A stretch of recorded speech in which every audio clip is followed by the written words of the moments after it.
Good day folks, today in this video I'm going to show you a quick and easy way to transfer your media files from your Spark to your mobile phone. Now there are a lot of people who like to do their editing on their iPhone or their iPad, and transferring media from the Spark via Wi-Fi is a little cumbersome sometimes and can take quite a bit of time. There are some tricks you can do to speed up the Wi-Fi transfer, and I'm going to cover them in another video, but in this video I'm going to show you a simple, easy way to transfer all your media in minutes. So the first thing we're going to do is remove the memory card from the Spark. Just like so.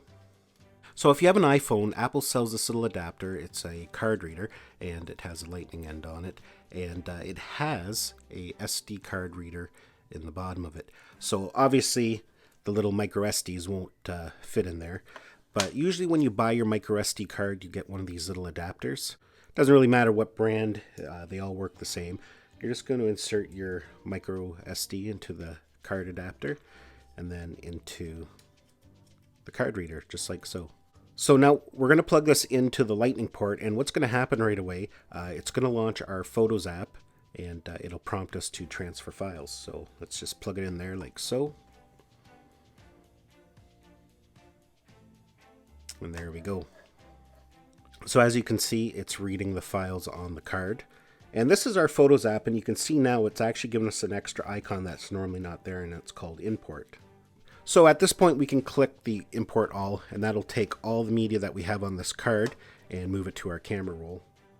Or we can be a little selective and just choose a few things. So I'm just going to choose a few photos and videos. So once we have clicked what we want, you'll notice that change should just import, because we're not importing them all, but it will prompt us to import all again. So when we click import, you can see there it'll say import all or import selected. So we're just going to hit import selected.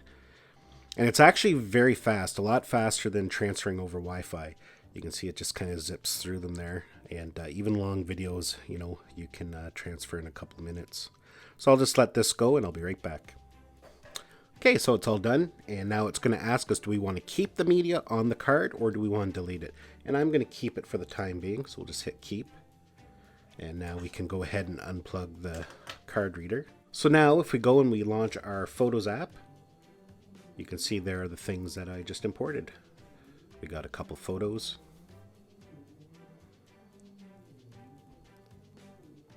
And we have the video that I brought in.